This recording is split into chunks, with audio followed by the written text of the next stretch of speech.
Welcome to the London Deanery and the London GP School.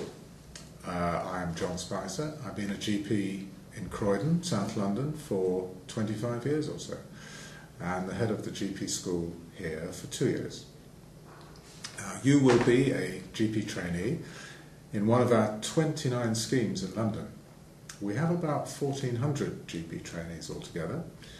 We're the biggest GP school in the UK. We're actually the biggest GP school in the world, you may be interested to know. We think we deliver a quality education experience here in London.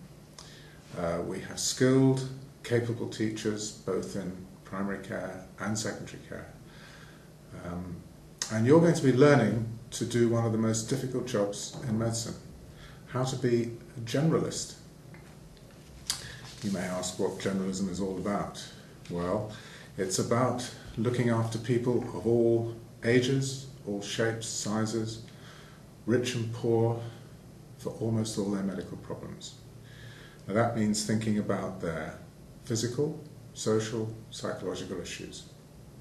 You'll be learning about all the special aspects of primary care, multimorbidity, dealing with many diseases, how to deal with uncertainty, how to work without immediate diagnostic backup, how to deal with all the undifferentiated problems our patients bring us, how to work in partnership with patients and their families, how to look after patients in their own environments, their own milieu, and how to work with others in primary care teams. You'll be working in London with trainees of other disciplines. We have 16 schools here in London, and the trainees and the teachers in those schools do work with one another very well. I keep using the word school. It's a funny kind of school, really. It doesn't have classrooms in the normal sense of the word. It's a kind of extramural learning we do in all sorts of venues, hospitals, family planning clinics, patients' homes. Mainly it's in the consulting room. And that's where the most powerful learning takes place. It's all about what you gain from seeing your patients under supervision, thinking about what you do and why. And we call that reflection, which you can do on your own or with your colleagues and supervisors. So I'm going to offer a few bits of advice, and other speakers on these podcasts will amplify this in more detail. Firstly, value your patients for what you can do for them, but also from what you can learn from them. Do read around the clinical issues you see, and read omnivorously. Read the BMJ, the British Journal of General Practice, Innovate, and other formal journals. But also read the great literature where medicine features. Use your supervisors for advice and guidance. Some of those people may even become role models for you. Keep on top of your workplace-based assessment and learn to love the curriculum.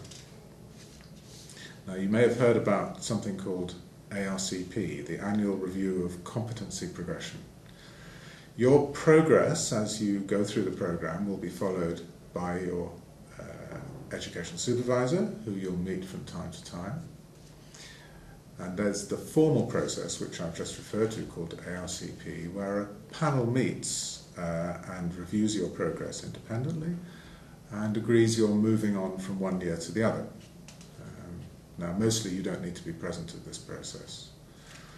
Occasionally you might be, and that would be the case if you're struggling, perhaps, to keep up. Some trainees always do. Usually that's because of unfortunate things like illness, getting in the way. Just make sure if you do have problems progressing, you flag them up with your supervisors.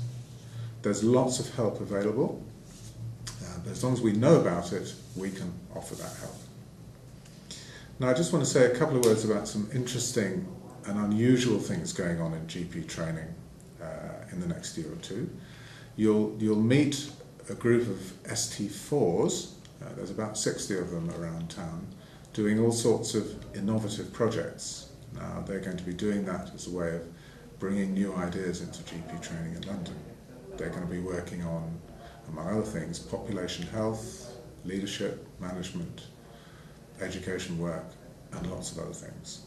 In one project this year, we're putting GP trainees and paediatric trainees in the same room as the patient.